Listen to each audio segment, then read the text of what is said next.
Ladies, gentlemen, boys, and girls, I want to share just a few words about what it means for us to be together. We have spent so much intellectual, emotional energy thinking about what it means for us to be apart, but I want to reflect on what it means to be together. So I'll take you back many, many years. I was not a great athlete as a teenager, but one of the sports that I liked to play was volleyball. And somehow I was good enough to be able to play volleyball. And this was mostly at summer camp, would have just the most amazing time playing volleyball. We would like set the ball up on our side, and some of us were good at spiking, and some of us were better at setting. But the point is that whether we won or we lost, we felt like we were together. We felt like, in Hebrew you would say, we were beyachad. There's a moment that was described in this morning's Torah reading when the children of Israel stood at the foot of the mountain and they heard the lightning and they saw the thunder and the lightning, and God spoke to the people and they heard God's voice. And then when all of it was over, the Torah tells us, Vaya'anu kol ha'am yachtav. The people answered all together. Together doesn't mean uniform.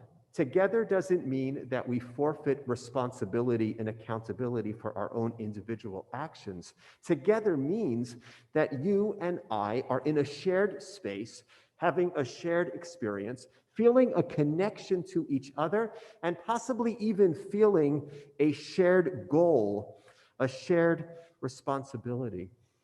So I want to just reflect for a few moments on the incredible joy that comes from feeling like you are together with other people. I'll give a few examples. For years and years, here at Temple Israel, we have had a daily minyan, and people come to the minyan and we say the prayers together, and those who are in mourning say the Kaddish in order to elevate the neshama, the soul of their loved one. Recently, we've been doing it virtually. So we are gathering on Zoom, the way that many are connecting with our service this morning, and we are supporting each other. Now, a few weeks ago, one person who has been saying Kaddish for her mother shared some reflections about her mother's essence. She distilled it into a few words. And when she was finished, people said to her, Yishar Koach, thank you. And some people felt a certain resonance with their own loved ones. This group has been beyachad. They have been together sharing a connection and uplifting each other, some facing a very difficult time.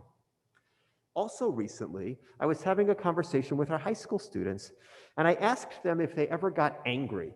And I said, talk about a time when you got angry, and if you thought you handled it well, or you thought you handled it not so well.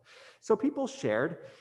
Some of the angry stories had to do with a sibling, some had to do with a friend. And what we realized at the end is that we had a lot in common, because everybody has felt anger and everybody has wondered what to do with the anger. And we talked about how anger isn't bad. Anger is just a piece of information. It's an energy. The question is, what do you do with it? And we looked at what Judaism has to say about how we handle our anger. You don't push it aside. You try to understand it. And perhaps you try to even use it in order to effectuate important change. Now, when we had this conversation, we were beyachad. We were together. The teens and I were together in having a conversation about how our tradition affects real life. I can give so many more examples of how in our synagogue we have moments when people feel connected to one another. It certainly happens outside of our synagogue and in our community. But I want to conclude by just offering an insight that I want us to consider. In order for us to feel together with other people, we have to open ourselves up. We have to open up our minds and we have to open up our hearts. We have to be prepared to listen to someone talking about her mother with an open heart. We have to be prepared to hear a peer talking about grappling with a challenge with an open heart. We can be in the same space with someone. We will not feel together with that person if our hearts remain closed. So I want to conclude with a very brief prayer, 2 words in Hebrew. Petach libenu.